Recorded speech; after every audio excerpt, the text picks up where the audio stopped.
With the help of Hashem, we are learning Shabbos Daf Yud Tes. We left off on Daf Chai, and Daf Yud Ches Amid Beis, 3 lines before the bottom of the Amid, referring back to the Mishnah on Daf Yud Zayin Amid Beis. The fourth case of the Mishnah was where Beishamai and Basilil was arguing regarding selling to a goy, but that was connected to selling to a goy, where the item that he's buying will not make it to the house of the goy prior to Shabbos, and there's a Zamaras Ayin, that there's Amira La'akum. Complete different topic, related to selling to a goy, amazing, selling chametz to a goy, which by the way is something that over the last few hundred years we do as a means of keeping Pesach better. We're going to learn today that Beishamai holds, we don't paskin like Beishamai, that if a Yid owns chametz, that chametz has to be destroyed from the world, whether it's through consumption, whether it's through eating, whether it's through throwing it into the Yam HaMelech, but that chametz cannot be sold to a goy before Pesach, even though the goy owns it, but it was chametz that belonged to a Yid that may not exist. Now, what does that mean? I can't sell a chametz to a goy Chanukah time?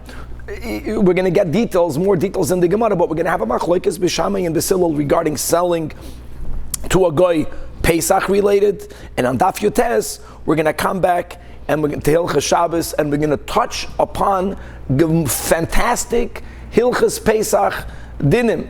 We're going to learn about Schar Shabbos. That means if someone is working, providing a service on Shabbos, and they're getting paid for that service, not for the job, they're getting paid hourly, like even a Bal Koida in a shul, who's getting paid for the reading on Shabbos, like a person who's helping you clean your home. There is a problem with that, for which we find Heterim.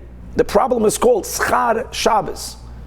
You're paying them to do work for you on Shabbos. Now, the heter that we use today is something called havla'ah. Havla'ah means that ideally, some people are not that careful. Ideally, you don't only pay them for their work on Shabbos, you pay them for their work on Shabbos and for some work during the week. And by the way, I just mentioned the Bal Koida. Since the Bal Koida has to prepare, so that's the heter, that even if he only reads on Shabbos, you're paying him for the reading and for the prep that he did before Shabbos. There has to be some other, you have to swallow the work of Shabbos with work that is done prior to Shabbos. We're going to touch upon that sugya. We're going to touch upon the sugya of sending mail, when you know the mailman is going to be working for you, for me, for a Yid on Shabbos. Why isn't that a problem of Amira La'akum? We're going to see the difference today between whether you pay a flat fee, which makes things a lot better halachically, because as far as you are concerned, you're paying him, I don't know what the price is, 35 cents or $1.35, huh? 53 cents. 53 cents. Regardless, he's getting paid the same amount of money. As long as you don't need for it to be delivered on Shabbos or on Sunday because he's working on Shabbos, then it's much less problematic, versus there were times that you would pay the mailman a fee per hour, which will be the case of the Gemara. Even there can be Hatedim. It's not your classical Amira La'akum, because you don't need for him to work on Shabbos, even though you're paying a fee per hour. And even though normally Havla'ah would resolve it, maybe by mail it wouldn't. We'll see some details about that. We're going to have another topic, whether you can go onto a ship right prior to Shabbos, within 3 days for Shabbos. This is halacha l'maisa nowadays. And the answer is that ideally not. Within 3 days, the machlokes rishonim, how do you count the 3 days? Is it Wednesday, Thursday, Friday, or is it Thursday, Friday, Shabbos? Unless you're going for a mitzvah trip. What's a mitzvah trip? We're going to quote a Rabbeinu Tam that says going for business is a mitzvah. It's a mitzvah to make parnas. It's a mitzvah to support your family. We'll see whether going to visit the Holy Land, if you don't live there, it's called a mitzvah. Magen Avraham brings 2 opinions. It's going to be interesting. We're going to touch upon many topics. We're going to come back to the Mishnah that shared with us the Shita of Beishamai, that Midah Eiraisa, my utensils have to rest on Shabbos. Shvisas Kelim is Midah Eiraisa. And we learned that's only if what my Kalim are doing is something that's deemed a biblical violation of Shabbos. If what my Kalim are doing is something that's only deemed a rabbinic violation of Shabbos. The example that we gave is if you have olives or grapes that were already crushed, even though some more juices are being extracted from them on Shabbos, if a person were to do it, he can't, but it's only midrabanan. So now if the Kalim are doing it by themselves, because that heavy beam is laying on the already crushed olives, and throughout hours and Shabbos more juices are oozing out, even Beis Shammai is going to be moida that's going to be permitted. And finally, we're going to learn the big machlokes between Rabbi Yehuda and Rab Shimon regarding muktzah. So we're going to speak quickly about mukhan muktzah, how Rabbi Yehuda islay muktzah, he has a much broader application of muktzah, how Rab Shimon leislay muktzah, how this will be connected to the sugya that we're learning about today. We're going to have some stories where rabbinical students needed to give halachic rulings. Sometimes you have to give a halachic ruling. You're the most knowledgeable person. Obviously, if there is a certain minimum amount of knowledge, if a person doesn't have, they shouldn't paskin. But they paskin, sometimes they paskin correct, sometimes they paskin correct in the wrong location. It's ba'asrei de Rab Shimon, you have to paskin like Rab Shimon. Ba'asrei de Rabbi Yehuda, you have to paskin like Rabbi Yehuda. Baskel de Rav, we'll see Rav and Shmuel, they took opposite sides like Rabbi Yehuda and Rab Shimon. And if we'll have time, we'll learn the Mishnah on Daf Yutes Amud Beis that speaks more about this Shema Yechata B'Gecholim, which means, as we learned yesterday, that even according to Beis Hillel, L'maskana, B'chlal, there's no problem with Shvisa Skelim, not even Midrabanan. But Medvaram Amurim, not food-related items, or let me word it better, when there is no fear that you will, when walking by the stovetop or the oven, might stoke the coals. Whether it is by opening the oven door, whether it is just stirring the coals. If there is a fear that you're going to move around the coals to improve the cooking process, even Beis Hillel will hold that midrabanan, you may not have these things on fire, even though you put it on the fire prior to Shabbos. So we're going to learn other cases in the Mishnah where there is no chashash of Shema Yechata for various side reasons, but since there is no chashash, then you won't have this issue, not even on a rabbinic level, and much more. Chavra Daf Yud Ches Amud Beis, 3 lines before the bottom of the Amid, by the 2 dots, Tana Rabbanan, again referring back to the 4th case in the Mishnah, Beis Shammai Beis Hillel Ein Moichrim Lo Nachri Marasayin Amira La'akum. Now we're going to move on to Pesach just for a moment. Baruch Atah Adonai Eloheinu melech haolam shakol v'dorei. Tana Rabbanan, we learned to the Braisa Beis Shammai Yoimrim Lo yimkar adam chemtzoy lenachri, a yid may not sell his or her chametz to a goy, ela imikein yodei, unless they know that what boy regarding the chametz sheyechala koydem haPesach, that it will be fully consumed before Pesach. Wow! Again, we don't paskin this way, which is why most people are not aware of this din. But can you imagine? Chametz must be destroyed / consumed before Pesach, even if it currently belongs to a goy. However, Beis Hillel loimrim, and we paskin like Beis Hillel, no, you, the Jew, may not own it. Bal yirah, bal yimatzeh, right? You have a mitzvah of tashbisu with all the different understandings of, is it a action-oriented mitzvah? Is it a result-oriented mitzvah?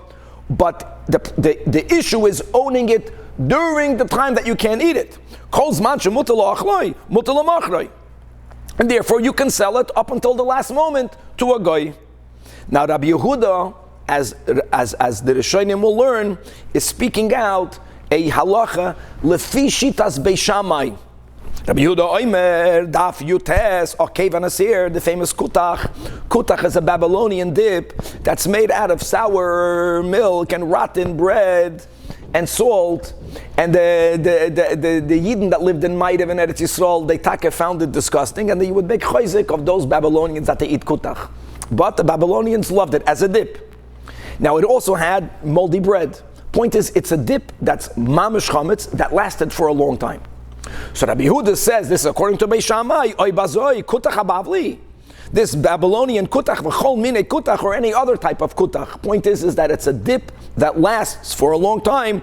Asur limkar lamed yoim koydem haPesach. You already may not sell it 30 days or closer to Pesach. Now Rabbi Yehuda is innovating a big chiddush here. Let's infer what is he saying in between the lines. Prior to 30 days before Pesach, even though kutach can last more than 30 days, even leBeis Shammai, you're not mechuyev to be worried that it's still going to be in the world. Why not? Because what's the magical 30 days before Pesach? So Rashi quotes the halacha, right? We'll learn this in the Psachim and in many other places, that from 30 days, machlokes at Tanoim, 30 days before the Regel, 2 weeks before the regel, they argue actually regarding Pesach. Many Rishonim say it's only regarding Pesach because there is the most halachas regarding Pesach. But Shoyalim v'dorshim hilchas ha-Pesach, right? Lamed yoim koidem. This is, by the way, this is a side of the other obligation that to learn the halachas of Pesach, of Yom Tov, on Yom Tov, Moshe Rabbeinu's takana. Aside of that, 30 days before we're Sha'alim V'Darshim, so you're living within the realm of Pesach. Prior to that, you don't have to be concerned about Pesach.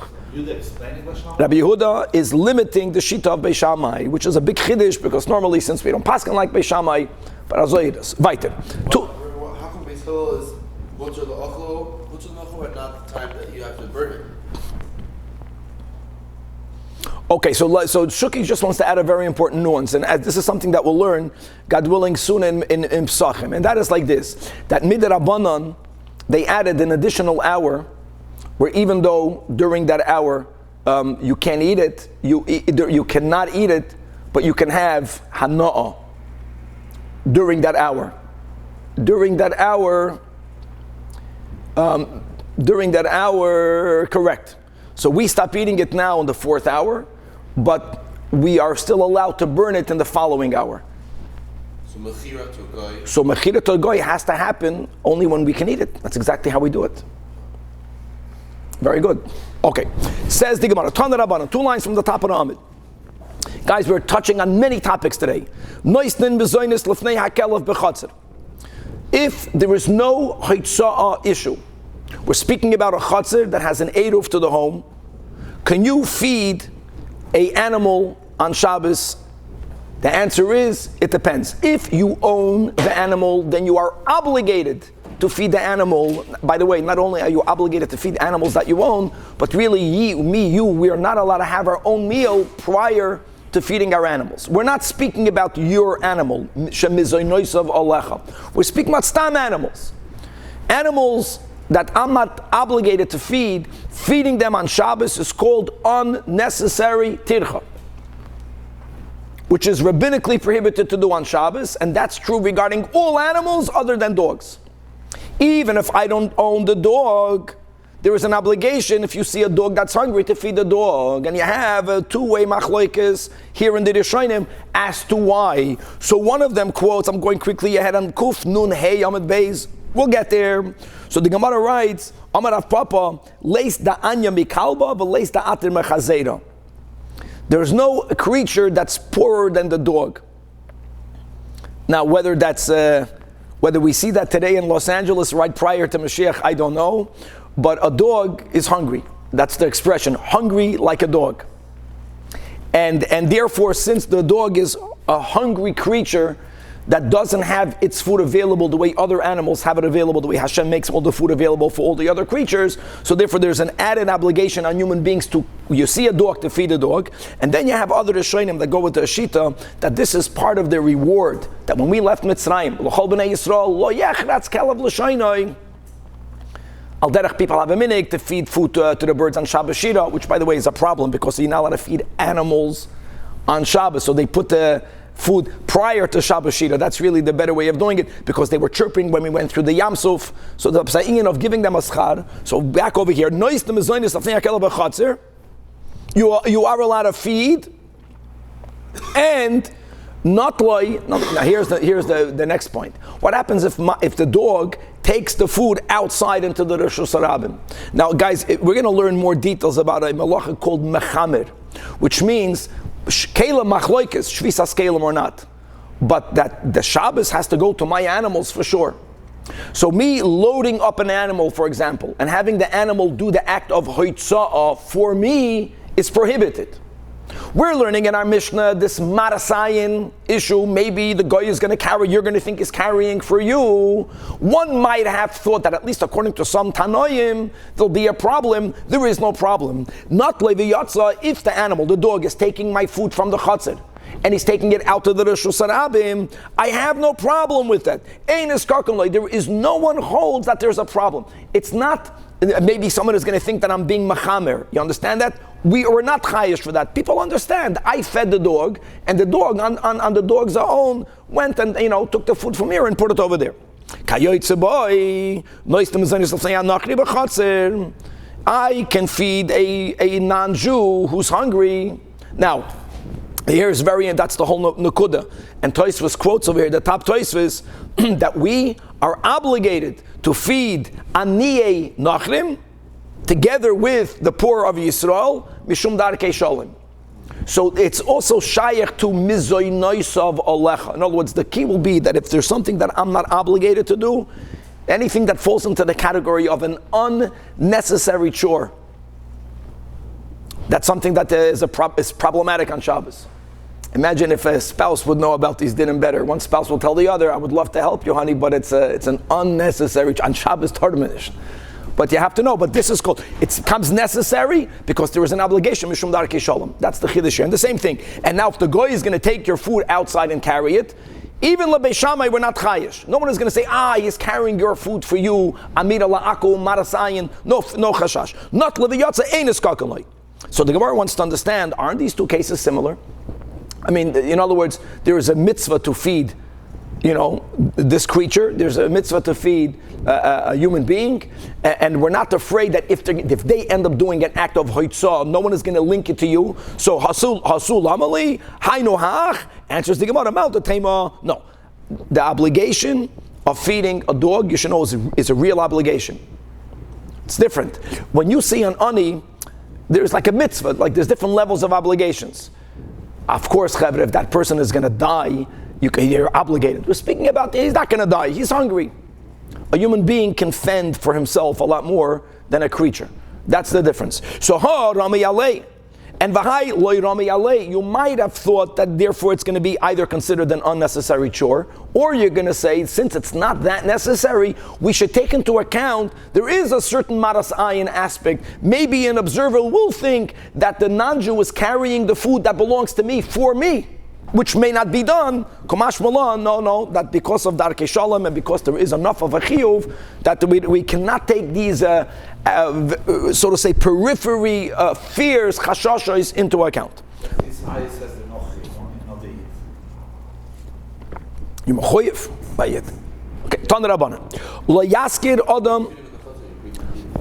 adam keila nachli be'erev Shabbos. Wow, you can't rent your keli to a guy on Erev Shabbos. Now, this is not related to Beis Shammai. What are we talking about? Zok Rashi, Chavre, the fourth Rashi from the top of the Amid. Liyaskar Adam Kelev Lasois Behem Alacha Be'erev Shabbos.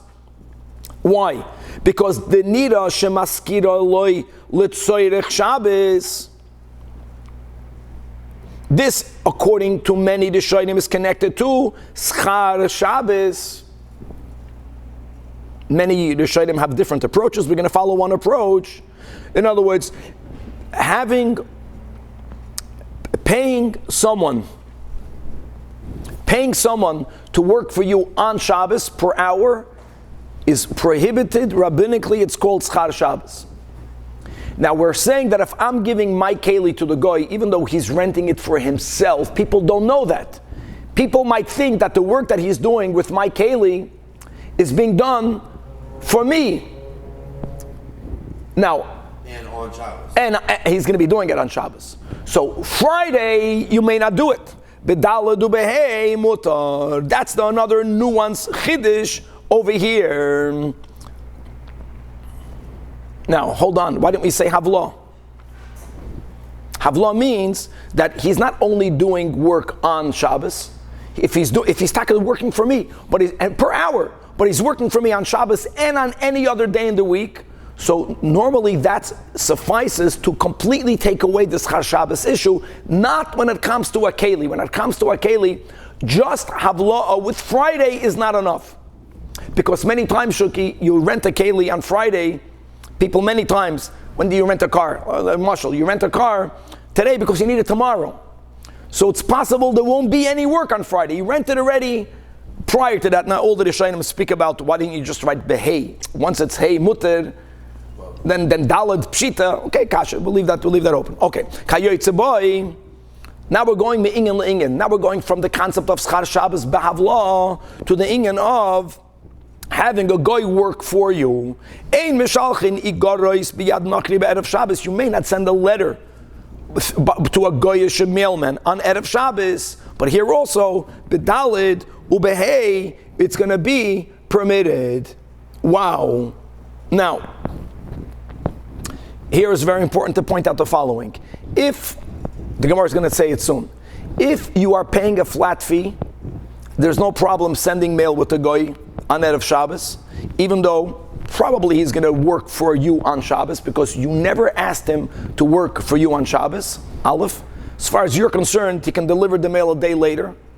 And number two, because he's not getting paid per hour, he's getting paid per job. If he gets paid per hour, even though you didn't tell him to work for Shabbos, you can get paid per hour, but I will pay you for the hours you work on Sunday. As far as I am concerned, that is what we are talking about.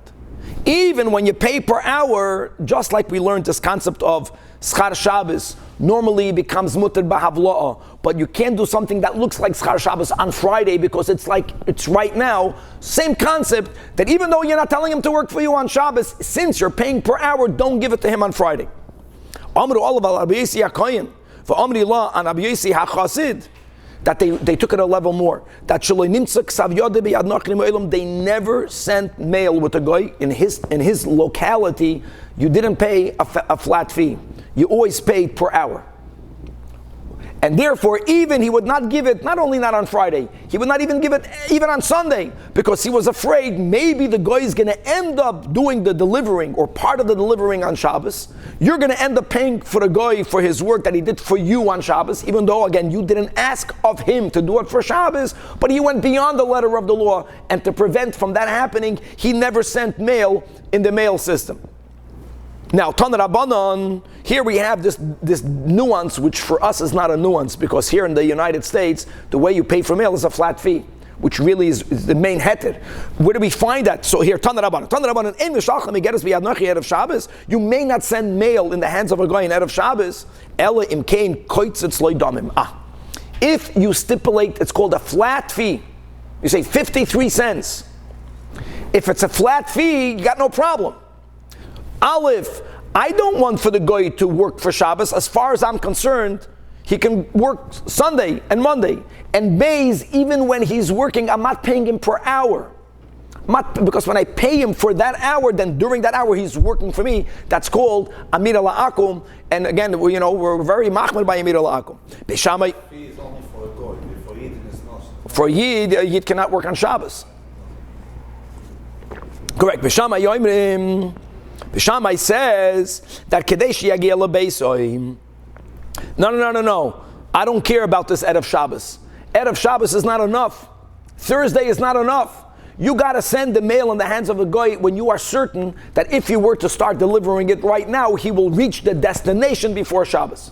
According to Beisame or Beisil Elohim, Kadesh Yagia LeBeisa Samach L'Chayma. Mamish. In other words, giving it on Thursday is not enough as long as as there's a possibility of him getting into a location in which from there onwards, right, you're not going to have hoitzah before Shabbos.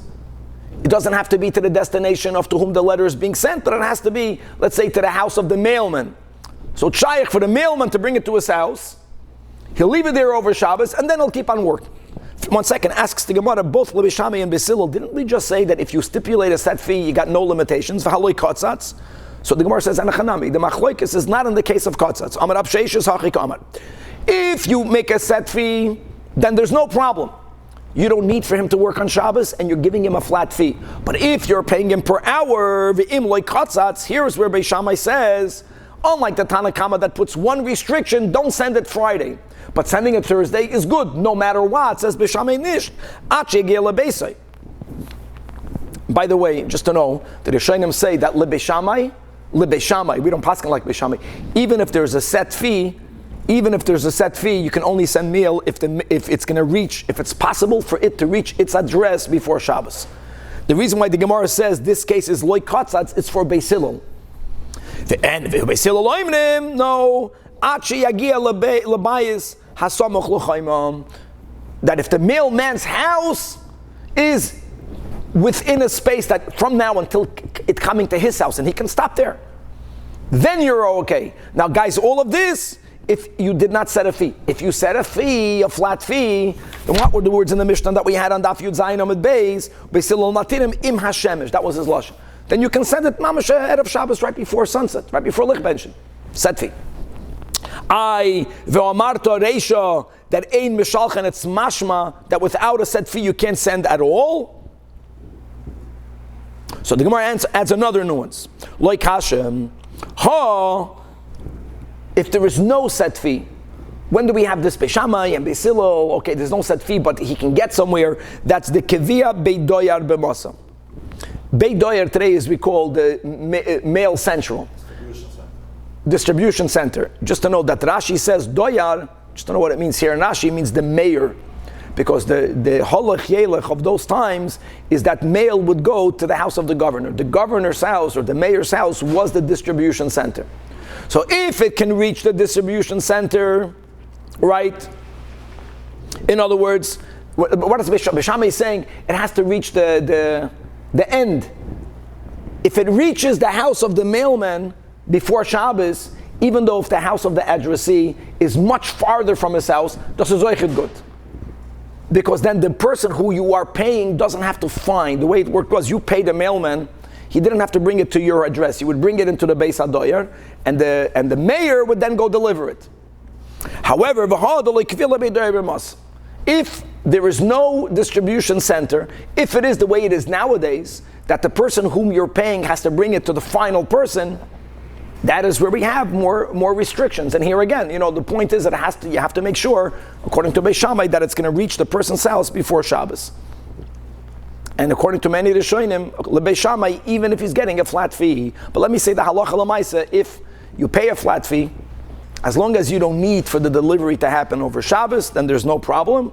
The issue will be when you do need for that to happen. Like many people FedEx things, they need Friday, their business, and they have to get the customer has to get it, their client has to get it by Monday.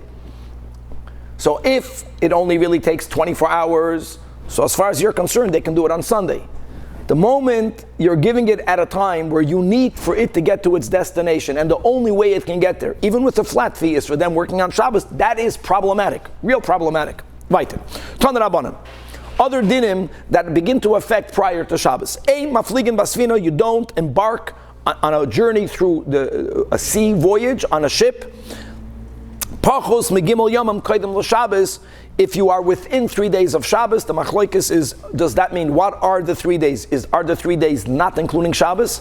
Which means you can only get on a ship Tuesday, because Wednesday, Thursday, Friday is already the 3 days Kaidem Shabbos, or is it Thursday, Friday, Shabbos, and you can still get on the ship on Wednesday? That's one big machlokes. Not embarking on a ship, there's so many reasons why. We'll just quote one. The Rif says that since we have Medivre Kabbalah, the concept of Oinik Shabbos, many people become seasick when they go on a ship, and after a few days they become accustomed to it. Not everyone.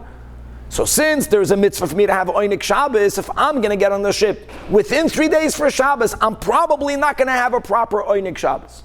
All of these nuances are important because according to the Rif, many poskim say nowadays that these ships are not rowboats. You have the QE2. You have ships that you barely feel, compounded with all these medications, the patch behind the ear, the patch on your nose, the question was that take away motion, nausea. Many people say that lav dafka, if the only reason will be that, it will not apply. But then, the shot is that even if you're going to go on a 7 or longer day journey, you can go on the journey. Okay, let's speak out very clear. All the journeys that they made then, don't think everyone traveled on a ship on Shabbos. When my Zayde went from Poland to Brazil, it took him 2.5 weeks. When my father went to the Rebbe, it took him up to 2 weeks. But there's many pratim. First of all, the ship has to be owned by Goyim. Very important. Number two, the majority of the passengers for whom the malacha is being done are Goyim. That's important. And on top of that, you can't begin your journey unless you're going for a mitzvah. If you're going to Ledvar Rishus. Discretionary trip. So we mentioned in the intro, says that Rabbeinu Tam, not here, that doing business is a mitzvah. Because you got to support your family. The Magen Avram over here brings the two opinions. By the way, he also brought in the Alter Rebbe Shulchan Aruch, traveling to the Holy Land, traveling to Eretz Yisrael. So he has, that's the source. When I get this din, living there is a mitzvah. Gishuv Eretz Yisrael. What about just going visiting? Is visiting to Eretz, if it's a mitzvah, then it's included in this heter. Then if a person, then there was no airplanes. If you want to just visit as a tourist, you can go Erev Shabbos, you can begin your voyage because you're going Lidvar Mitzvah. Or, says the Magen Avram, just to visit is not the mitzvah that justifies. He has both those opinions in the Shulchan Aruch. And another detail, not everyone subscribes to it, that regardless when you entered the ship, you, the Yid, you have to tell the captain of the ship, Upaisek imay almanas lishbois. You got to tell him, for me, you can dock on Shabbos. I don't need for you to go on Shabbos. For me, you can stop the ship in the middle of the ocean on Shabbos. Ve'enoi shoivis, even though you know he's not going to do it. In other words, there is a Rebbe holds, you have to tell him, don't work for me on Shabbos. This concept of stopping the ship in the middle of the sea, which will not violate the Shabbos, was only in the rowboats that they called ships then. Just to note that the Rebbe wrote a letter when the state of Israel wanted to buy Zim. They used to own the airline, El Al, and they wanted to buy the shipping company. And they asked a question that came to Rav Moshe. They didn't want to do Chilul Shabbos on the state level. So the El Al planes officially never flew on Shabbos. I'm going back. Now Baruch Hashem, it belongs to a Fruma Yid, it also doesn't fly on Shabbos. But what about a shipping? So Rav Moshe says, as long as the ships stop middle of the sea on Shabbos. And the Rebbe wrote a beautiful letter with the greatest cover to Rav Moshe, telling Rav Moshe that the Rebbe told him that the Metzias is wrong, that the types of ships that we use today, even if you stop the ship in the middle of the sea, the Rebbe went through all of the biblical violations that are happening. But again, if the owner is not a Yid, and the majority of the passengers of Goyim, then it's not a problem. Now, according to Rebbe, you have to tell them, don't go for me. But that's not shaykh today, because stopping is also Chilul Shabbos. Then they would put the anchor and they would stop. However, Rashbag Omer ain't tzarech. You don't even have to tell him that. No, it's, as long as he's not traveling for you, you can go on the ship. And now, another detail from Tzoir to Tzidon, which is a trip from one port to the other, that if the winds are favorable, you can begin the journey on Friday and get to your destination before Shabbos. Afilu be'erev Shabbos mutar, even though there's a possibility, hers chavre, that if the winds are going against your direction, you'll enter the port only on Shabbos. And we're going to learn later in the Masechta this whole concept of tchumen. Getting off the ship might be a violation of tchum Shabbos, v'chulei. You have something similar today that because of the international dateline, Bekitzer, there are certain trips that a Yid can go on an airplane today, and during the flight for a couple of hours, he'll be flying on Shabbos. He'll be getting on, not Shabbos, he'll be getting off, not on Shabbos, but he might be on the plane on Shabbos by the theoretical letter of the law. That should not be different than being on a ship. Now, the question, do you say that, let's go with the riff, that there's not Oinik Shabbos, tell the pilot to stop for me? As far as I'm concerned, you can stop the plane in the middle of the air. People are noyig not to do it. This is very important for people that live on the other side of the world over there in Australia, or people when we lived in Hong Kong, because even if you got no problem with Chilul Shabbos, which probably you don't, but if it's Shabbos, so first of all, when you go to the bathroom, you can't shut the door. You can open up a light. If you want to eat it, you have to make Kiddush again. And all of these are fascinating questions. Okay, back over here. Tan Rabbanan says the Gemara, Ein Saran al Yara Shel Nachrim. You can't lay siege against a non-Jewish city against whom you're waging a war. Pachus Megillah Yamim Kaidem L'Shabbos. Right, within the same 3 days, let's go chavra with the rif, because the soldiers, even the ones laying siege in the beginning of a war, are very anxious. They don't have oinik. Once you're in it for a couple of days, you got used to it.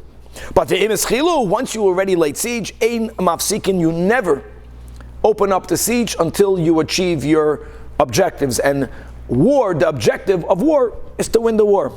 Sounds simple, but it's not so simple. And Vechein Hoya Shamai Omer, he needed to quote a pasuk in Parsha Shoftim. Torah is speaking about waging war. Ad ridita, until it's conquered. If you're making a war, you got to win the war, and that means even on Shabbos. Okay, weiter. So regarding the last case in the Mishnah, that even though Beis Shammai held the same concept of if you're giving clothing to a launderer, that was just one of the cases. You're paying him for a flat fee. You got that? You don't need for him to work for you on Shabbos. Beis Hillel says you can give it to the goy im hashemesh. Nevertheless, we learned in the Mishnah that Rashbag, who's a physical descendant of Hillel, was machmer like Beis Shammai. He would not give it to the koives nachri unless he knew that the koives nachri is able to finish the job before Shabbos. And the Mishnah gave the example that when you give white clothing, you give it, again, more than 3 days away from Shabbos, because it would take them 3 days to properly launder white clothing. Tanya says the Gemara, Amar Ab Tzadok, Kach hoyem enogah shel beis Rabban Gamliel, shehoyem noisnim klei lavan lekoives gimel yom koilin l'Shabbos. For the goy to be able to finish the whole job before Shabbos, utzevuyim and colored garments were given even on Erev Shabbos, of course, not in the afternoon, but early in the morning. In other words, the time that it took them then to clean colored clothing was substantially less than white garments. Makes a lot of sense. They had no bleach. By colored garments, they didn't feel you have to take out these stains, because without the glasses, no one saw it anyway. I don't know what to do, so it was quick. So now we know something. It says in Pirkei Avos, here we go. That it's much harder to clean white clothing. And what's the bechein? So Abaye came. He gave his mana. Mana means a keli. Here it means his garment. Litzevia the katzra, right? It was a mana de tzvia. It was a colored garment. He gave it to a katzra, to a launderer. And Amarle, and he asked him, "Come aboy, Yisilove, how much do you want?" Abaye went by Uns today. You have to wear a white shirt. Good. So no, he never had a colored shirt. So he already knew the price for the white shirt in the laundry. One time he had an old colored shirt. When we were in yeshiva, we can wear a colored shirt. Nothing happened. So now he asked him, "How much does it cost?" So he says, "The same price. Why would it be different?" Abai says, "No, Mishnah. No. Amalei kvar kedamuach Rabbanon. No. I learned from the Mishnah. It's not, you got to give me a cheat. It's less money because it's a lot easier to clean a colored shirt than a white shirt." Another story. Amar Abaya, hi man. Do you have mana lekatzra when you give your clothing into a launderer? So Abaya, a good eitzah. B'mishcha neisevla, before giving it to him, measure it prior to giving it. Ub'mishcha nishkol minei. This is so funny. I mean, how many times did it happen? I'm from Brazil. It happened the whole time. You give your pants, and when you get it back, you think it's not your pants because it's like a third smaller. And when you give it back, measure it, because the tafe. You know what they used to do? They used to launder it, and they knew it would shrink. So how would they resolve the shrinking? They would stretch it out. But would they stretch it out? So they could overstretch it. If it's too big, then afsadei, then they damaged it, the maschaye, because they overstretched it. And ibatzet, if it's smaller than the measurement you gave it in, afsadei, the kavatze, because it shrunk. Ulai yeshleimet al pi chasidis, that the laundering is tshuva. And when a person does tshuva, so they can crush themselves too much, you have to be humble, but not broken where you're not fixed. You have to have a good self-esteem and be humble. And then, so you have to be careful. And when you do tshuva, many people feel, now I'm a bal tshuva. I'm the big. You become too big, you're also damaged goods. Don't be too big and don't be too small. Right. So the last case in the Mishnah was regarding having your olives and grapes remain in the press. The kalim that press it are dear. People didn't manually press it down. They put heavy beams on it. So since they were already crushed from before, you can leave it on it. And we learned elu ve'elu. Even Beis Shammai is moida. I shvisas kalim. So we explained when we learned the Mishnah, because these products, olives and grapes, when they are already crushed, means the payday is broken, and more liquids are oozing out, even if someone were to do it, he is not violating any Isur D'Oraisa. That will be the sugya. It's Asur Midrabanan. Shvisas Kalim is only when there's an Isur D'Oraisa. Man Shana, who is the one that holds that Kulu the Gazru Buhu Beis Shammai? I'm sorry. My Shana Kulu the Gazru Beis Shammai. Why is in all the other cases in the Mishnah? All the other cases primarily is the first 3 cases in the Mishnah, because that dealt with the Shvisas Kalim. Or My Shana Kodesh Beis Abad Vigulei Hagas. Whether it's the beams of the olive, whether it is the circular planks that they used to put on top of the grapes, the loy gazru answers the Gemara, Hanoch, the ones in the beginning of the Mishnah, the dyeing, the making ink, all those cases, since the Avad Lahu Shabbos, if someone would have done it, be a dime on Shabbos, Michayev Chatos, of course, B'shoigig, he would be Chayev Chatos, that is where Gazru Beis Shammai, Erev Shabbos, Simcha Sheikha, because of Shvisas Kalim. By the way, Shvisas Kalim D'Oraisa, interestingly, you have the words Gazru. Okay. Koiros Beis Abad and Vigule Hagas, since that even if the E of the Shabbos Lemechayv Chatos Loi Gazru. Now asks the Gemara 3 lines before the bottom. Mantana the Chalmida the Asim Amela Shaper Dami. Any liquid that if I extract it, I'm violating an Isur D'Oraisa, even if it oozed out on its own, I may not consume. Gezeda, I might extract it. Any liquid that if I extracted myself, I'm only violating a D'Rabbanan. If it oozes out on its own, even on a rabbinic level, you can have it. That's the line over here. Who is telling you that all of these juices that come out without squeezing is you are allowed to drink it because it's only a rabbinic problem? So we're going to have 2 approaches. We're not debating it. The question is, who is the source? Which Tana? So Omar Rab Asi, Omar Rab Yosi, Bir Rabbi Chanina, it's Rabbi Shmuel. Where did Rabbi Shmuel opine? So not about olives, not about grapes, but look at this Mishnah, the Tanan, Hashum, garlic. V'haboisid is unripe grapes. V'hamelila is unripe grain. These are products that sometimes were squeezed for their juices.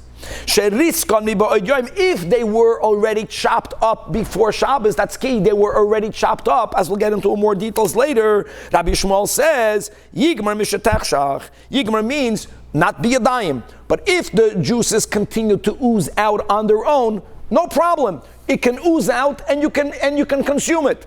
That's this.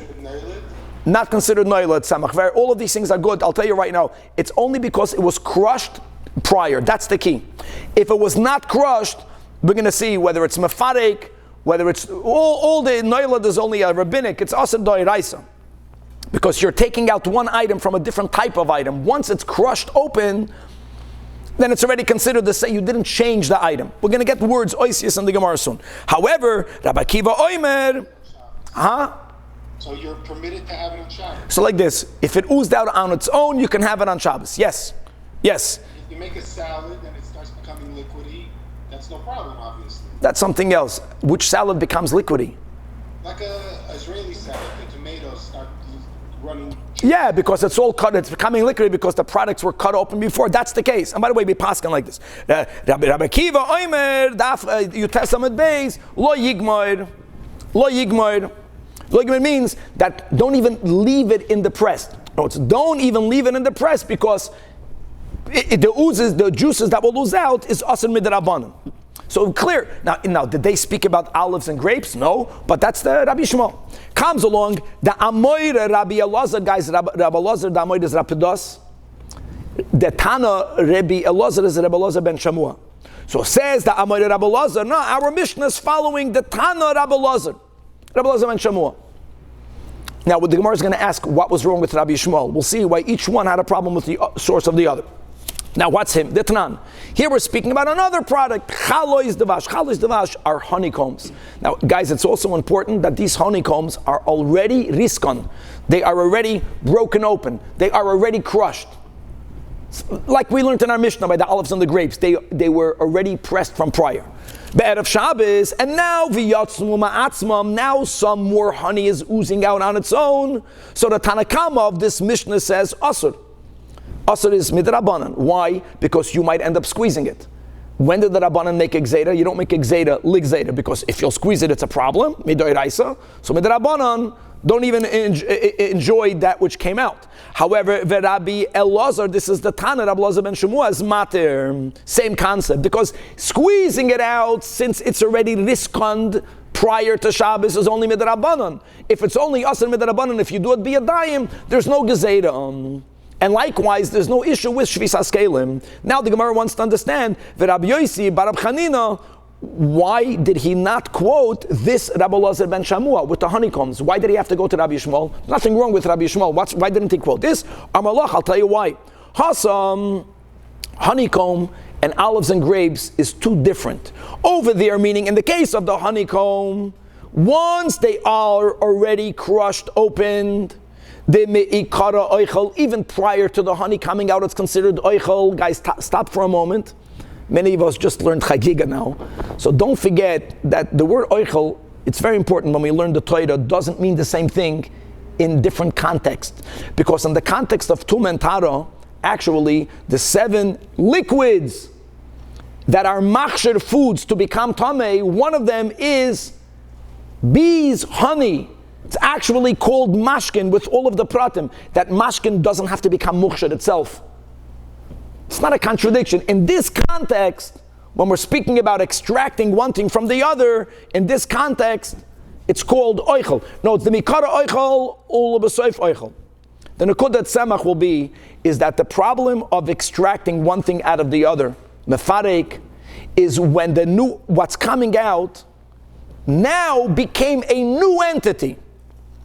Like, let me go, before the olives were crushed, the oil in it is olive, not olive oil. You're making it into something new. That is where you have the biblical problem. Since the honeycombs were already broken up, halachically we don't view the honey in and the honey out as a distinct entity. It's already a distinct entity. It's the honey in the honeycomb, if the honeycomb is broken, is already called honey, not honeycomb. So nothing happened. But over here, by the olives and the grapes, no, before the liquid oozed out, even though the olives and grapes are crushed, one could argue, as long as the liquids were inside the olive or inside the grape, it's called food. Now it's called mashke in this context. So therefore, it's not enough, Rabbi Lazar ben Shamua is not enough of a source. The problem is, how can the Amoida Rabbi Lazar bring it as a source? And you know why? Because he had another braisa. He had another braisa that Rabbi Yossi ben Rabbi Chanina did not have. Now, frek the Gemara of Rabbi Lazar ben Pedas, Amalach. No, you're right. You're right. But I know something that you don't know. The same heter that he gave in the Mishnah that we just quoted from Daf Kuf Mem Gimel regarding the honeycombs, in a braisa that always elaborates, there is also olives and grapes.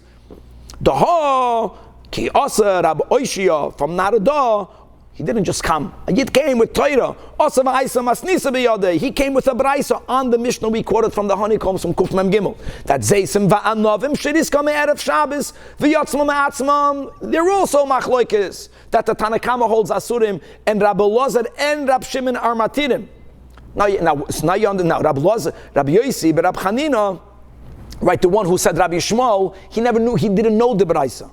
That's why he quoted Rabbi Shmuel. Now we can go to the flip side. Okay, very nice. You had this braisa. What was wrong with Rabbi Shmuel? So now fakir. Now with Rabbi Lazar, this is the Amor. Rabbi Lazar ben Pedas. Why did he have to quote the Mishnah and Kuf Mem Gimel? What was wrong with that which was brought by Rabbi Yossi ben Rabbi Chanina? As was that Rabbi Shmuel, right? That was the case. What was the case of Rabbi Shmuel? Garlic, unripe grapes, unripe grain. Same concept. Answers the Gemara. Amalach, Lav Itmer Allah, did we not learn regarding the Mishnah of Rabbi Shmuel and Rabbi Kiva that Amar Rabba Bar Chanina in the name of Rabbi Yechanan? Let me give a quick intro by heart. When it comes to extracting juices from a peta, there are 3 steps. Remember these words, they're important. Step number 1 is called risuk, which is the word that we're using. Risuk is the initial crushing or opening up. Not squeezing, you're chopping, you're breaking the peta by chopping, by crushing, by whatever. That's called risuk. Then there's something called dicha. Dicha means you pound it. And then pounding. Pounding is not squeezing. Then there's called shchika. Shchika samamonim. The mashing. Oh, so says the Gemara that in the name of Rabbi Yechanan, that the mechusarim dicha, if prior to Shabbos only step number 1 happened, don't forget the Mishnah that we quoted on Amar Aleph said risuk. I know risuk there means dafka only risuk, only the chopping, the pounding didn't happen. The kula amalei pligi, that what even Rabbi Shmuel is moida, that it's asur midrabanan to consume the juice that comes out, because then doing it biyadayim will be an isur de oiraisa, even though risuk happened. They only argue when not only was there the risuk, that's the Mishnah of Rabbi Shmuel, there was also the dicha. All that's missing is only the shchika. Now, therefore, our Mishnah, let's go back to our Mishnah. What was the case of our Mishnah? Elu ve'elu moedim. Haninami, the olive, and the grapes that are in the press are kemechusarim dicha damu. No, they're not considered to already have been pounded. Interestingly, even though the press was on it before, because it's considered as if it wasn't even pounded yet. And therefore, even let Rabbi Yishmael, there'll be a problem with Shvisas Kelim. That's why Memuzagin, who is it? It's only Rabbi Elazar ben Shamua. Says the Gemara, Choyre Rabbi Yossi but Rabbi Chanina like Rabbi Yishmael. You have to appreciate the hemshech. Now that we established that even Rabbi Yishmael that has this leniency, only has the leniency if you both risukt it and dichad it before Shabbos.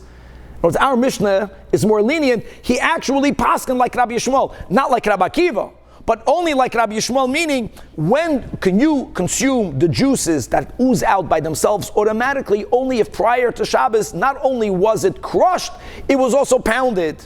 That's important. Not only was it chopped, it was also pounded. Okay, so now that we spoke about the psak of Rabbi Yossi, says the Gemara, shemen shel badodin, oil that's in the olive press. The minig was that, when you press olives, all of these kalim have little crevices and they have little cracks, and oil gets stuck in it. So the minig was that as a tip, or part of the payment to the olive pressers, was giving to them the oils that got stuck in the bud. That's important. You know why that's important?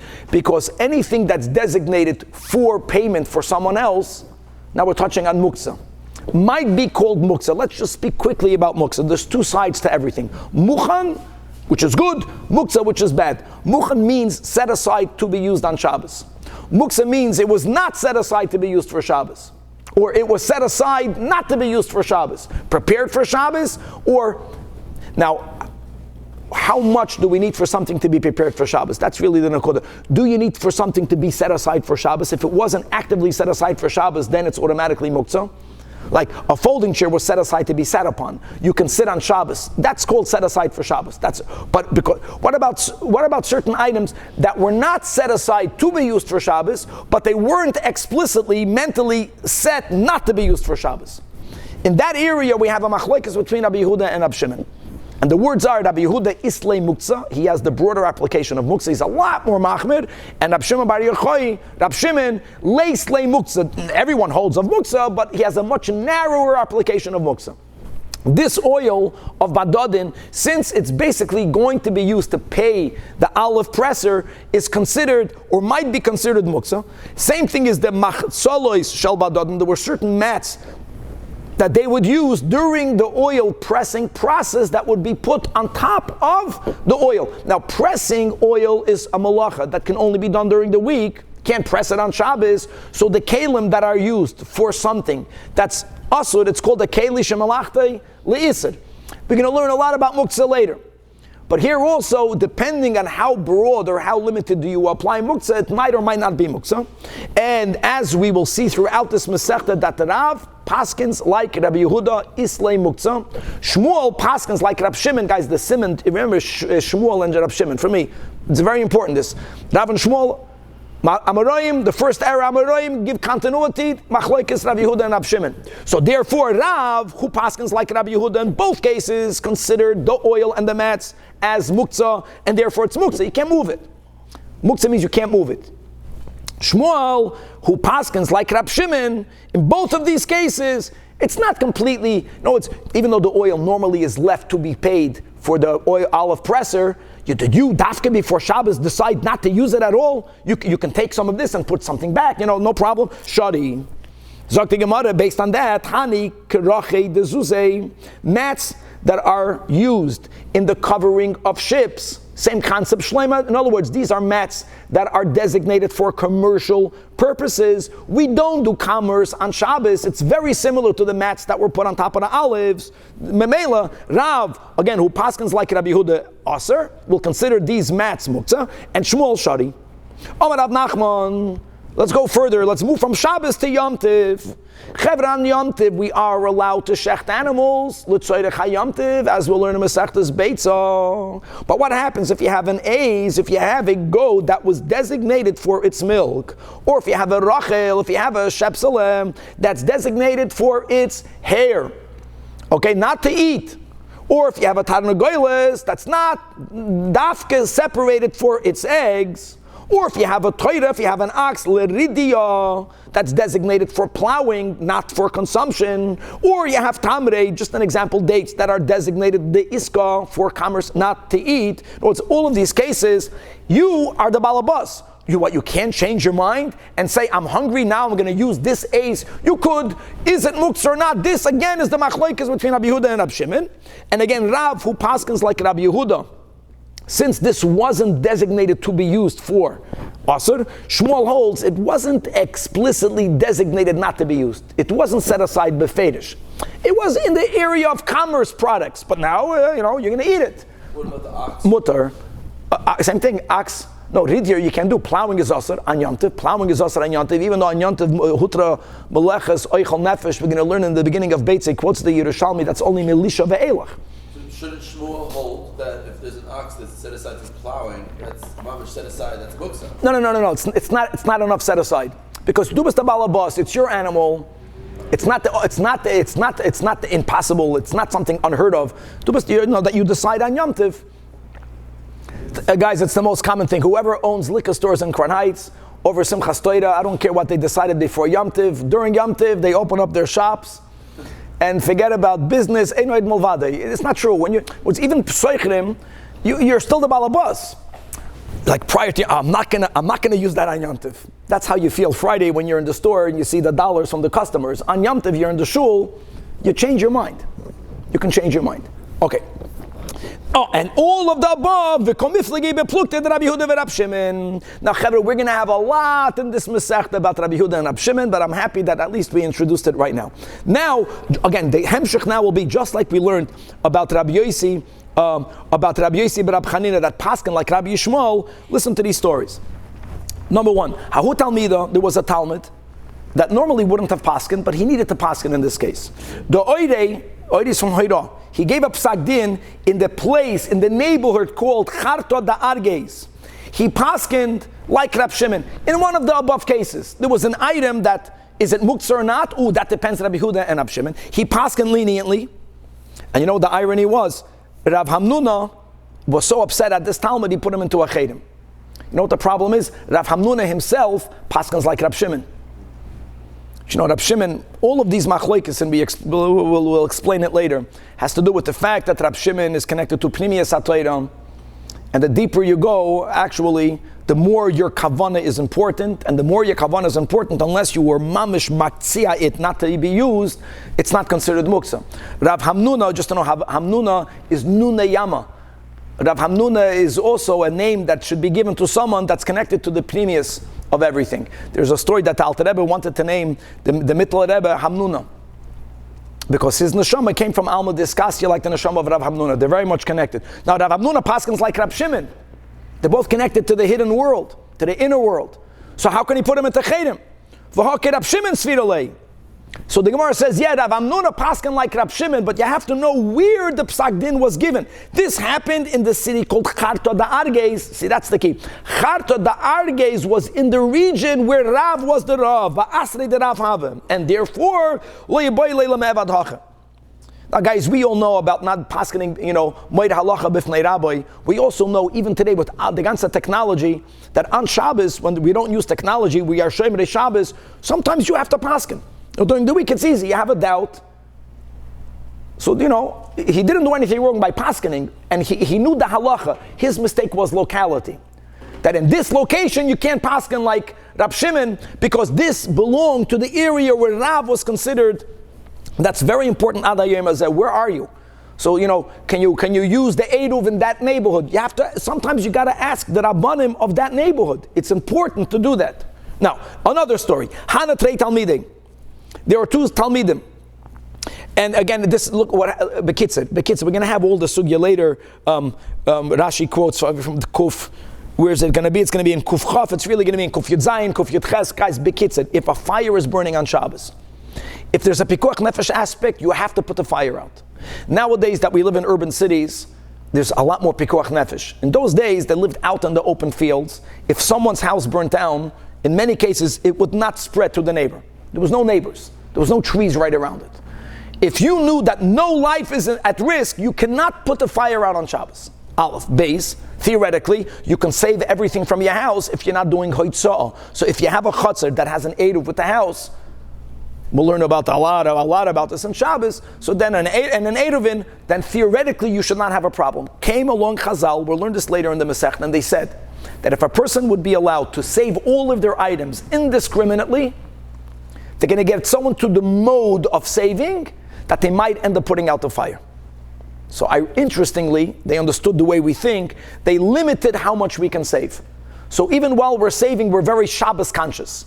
That Shabbos consciousness will prevent us from putting out the fire.